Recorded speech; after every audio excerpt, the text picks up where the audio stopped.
Lekin bo'lsa temir yud degan maqol yaralgani uchun sirazi orqasidan mana shu bola tug'ilgan, foydalanib qolsin deb. Kurugda kimi nimasi bo'lsa, hammasidan tekinga foydalanish kerak. Mana bitta sartarosh oshnamiz bor. Mana tekin purush chacha mayli badanidagi jamiki junini oldiradi har kuni. Ishonasizlarmi? Bunday o'tirib zerikib ketgandan qo'yini ham yetalab chiqaradi. Voy, jun kirardi o'sa. Mana qo'yib olib chiqdim. Bir o'zi juniga zomin bo'lguncha devaveradi, uyatmaydi ham. U mayli bitta magazinchi oshnamiz bor edi. Odam bir kunda 4 kilo kalbasa yorib, hech yo davleniya olib olish kerak edi, tushunyapsizlarmi? U bo'lmagan u.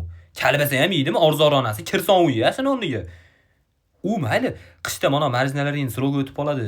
Tabi hech kim yemaydi, hech kim olmaydi deb turib 700 gramli marjindan 3 tasini qoshoqlab yeb kechgacha.